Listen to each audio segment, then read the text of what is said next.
When I was but a boy, one of my go-to GameCube games was Final Fantasy Crystal Chronicles. Even though it is a spin-off of one of the most wildly popular franchises of all time, Crystal Chronicles is one that tends to fly under the radar. There's actually a pretty interesting story leading up to the release of Crystal Chronicles. In fact, Final Fantasy was just starting to repair its relations with Nintendo at the release of Crystal Chronicles back in 2003. In the beginning, Final Fantasy was a Nintendo mainstay, beginning with Final Fantasy, released in Japan in 1987 for the Family Computer, or Famicom, which would eventually appear in the West as the Nintendo Entertainment System, or NES. Even though Japan would see 2 more Final Fantasy releases in the way of the Famicoms 2 and 3, the West wouldn't see another Final Fantasy until the 4th game on Super Nintendo, which was, confusingly enough, titled Final Fantasy II in the West, but retained the 4 in Japan. At the time, Square was rather small and didn't have the resources to translate 2 and 3, and Nintendo felt as though the games wouldn't sell well.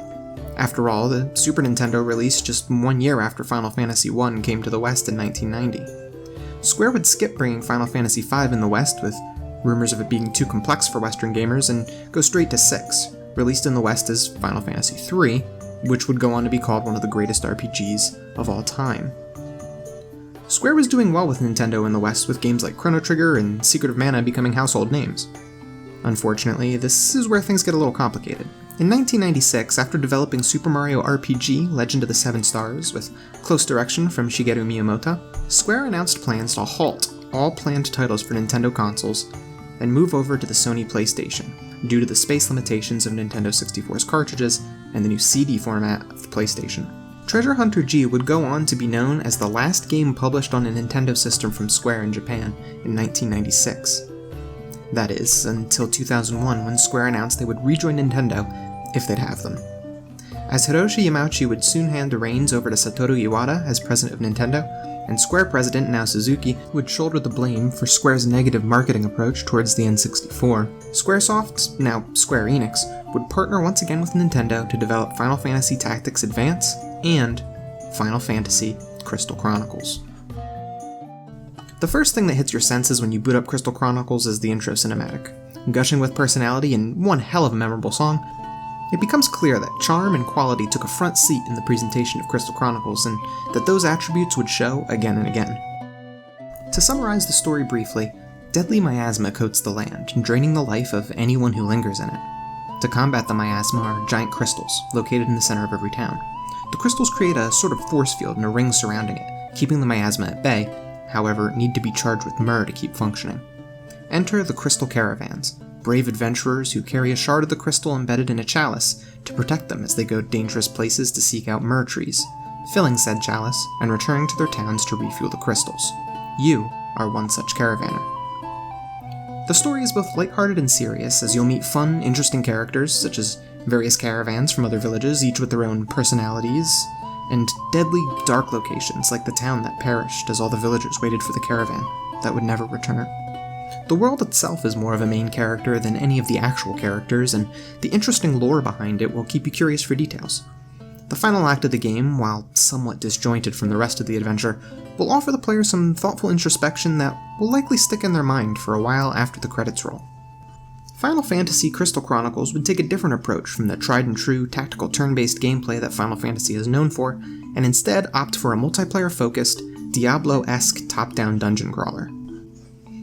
When you start the game, you'll get to create your character from one of 4 tribes: the defensive Clavat, powerful Lilties, magical Ukes, or agile Selkies, and lightly customize them, including picking your family's trade, before naming your starting village. In combat, you'll select your attacks by cycling through the command list retained from other Final Fantasies.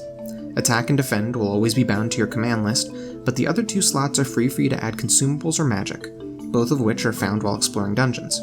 If you add magic to your command list, you can fuse multiple spells for different effects. For example, 2 Cures makes Cura, or Raisin Thunder makes Holy.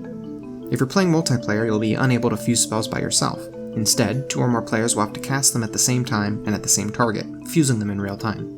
Combat generally consists of timing your strikes for proper 3-hit combos, managing spacing so you can charge a spell or focus attack while avoiding or blocking your enemy's attacks, and exploiting enemy weaknesses, such as downing a flying foe with gravity or making an undead foe vulnerable by slapping it with Holy. Many dungeons also feature a puzzle element, such as finding a key or casting the appropriate spell on an environmental object, to name a few. At the end of each dungeon, you'll face a larger-than-life boss, usually accompanied by a few minions. Progression is pretty unique as far as a game like this goes. Killing monsters does not net you any experience, you'll never level up, and you will not find as many weapons or armor as a Diablo-like game. Instead, the items you find as you explore are consumables, armor and weapon blueprints, which you can then take to the appropriate smith to craft for some money, and artifacts. Artifacts are really interesting as they provide benefits to your character for the duration of that dungeon.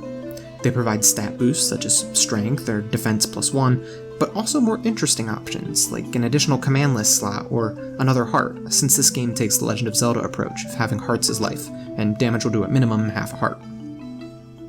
After you complete a dungeon, which is usually about a 15 to 20 minute romp if you explore every nook and cranny, you get to pick one artifact you found to keep permanently, giving the game a sort of roguelike progression. Dungeons eventually respawn with tougher enemies and better artifacts, so you can go back and try to get every artifact and really beef up your character.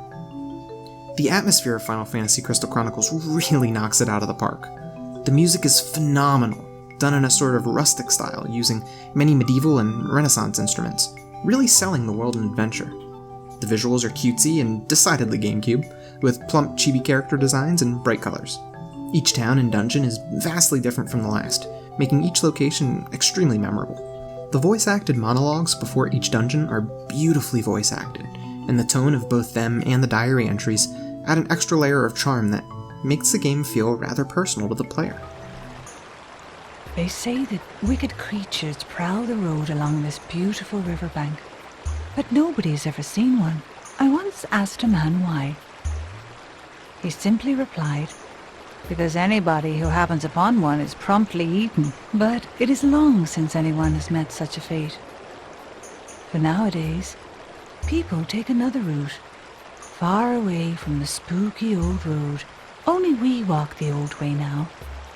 Travelers in crystal caravans. After each dungeon, you'll generally receive letters from your family, and by replying and sending gifts, you can foster your relationship with them. As you travel from town to town, dungeon to dungeon, you may run across a random encounter of other NPC caravanners or another random event, the details of which your character will jot down in their journal. These events make the plot feel important and the world feel lived in. It's just overwhelmingly charming. Now, my personal suggestion is that you play the game solo. Even though it was designed with multiplayer in mind, there are a number of failings, both with the original and the remastered version that came out recently. The trouble with the GameCube version is that it was one of the few games that required every player to play with their Game Boy Advance with a link cable attached to the GameCube. Therefore, it's a rather expensive and somewhat time-consuming setup. That said, if you could look past that, it's a rather fun multiplayer experience. Certain players will get different information to share with the group on their Game Boy screens, such as where the treasures or monsters are hiding, as well as their own personalized menu. The chalice mechanic, however, can make multiplayer a bit of a chore. As I stated in the plot section, crystals keep the miasma at bay, so you have to carry a chalice with you and stay within its small force field of effect. In single player, a Moogle is recruited to carry the chalice for you, but in multiplayer, one player has to carry it. While holding the chalice, you can't do anything except walk, meaning every time you encounter an enemy, you have to put the chalice down. Find a treasure chest? Put the chalice down. Use a key to open a door, and you get the point. It does sell the world, but it's an annoying mechanic. The remastered version, on the other hand, really screwed up the multiplayer. Firstly, the local multiplayer. There is no local multiplayer. Online only. And each time you do want to play together, someone will need to make a lobby. Every single time you want to do a new dungeon, you need to disband the room and create a new one. And Crystal will help you if you mess up an option during setup, as you'll have to wait at least 5 minutes between making a new lobby to prevent lobby spamming. To make matters worse, only the host actually progresses when completing dungeons, unlike the original GameCube version, where the entire adventure was shared from start to finish. This means if you have 3 friends who want to play through it together, you'll have to do every dungeon 4 times. The random map screen events are now strictly solo only, so multiplayer feels less like a shared journey of caravanners and more like recruiting mercenaries for dungeons only. It really takes away from the overall experience. On the other hand, there is cross-platform play, but that's the only positive it's got going for it, minus not having to round up Game Boy Advances and link cables. The remastered version isn't all bad though. The entire soundtrack has been redone to beautiful effect, and although the visuals retain that GameCube feel, the glow-up is very nice on the eyes. In addition, voice acting has been added to all cutscenes and random events, and it's all handled with a similar level of care. Some additional post-game dungeons and loot therein have been added and changed daily for some added playability after you finish the story. The remastered version also adds something called the Mimic system. As you explore the world, you may come across the homes of Moogles who will give you stamps. In the GameCube version, collecting all the stamps allows you to play a GBA-exclusive minigame, but in the remastered version, you can mimic the appearance of NPCs, as they tend to have unique character models. This is just a fun little addition for the completionists, or for those who want to differentiate themselves online, if they dare venture into it.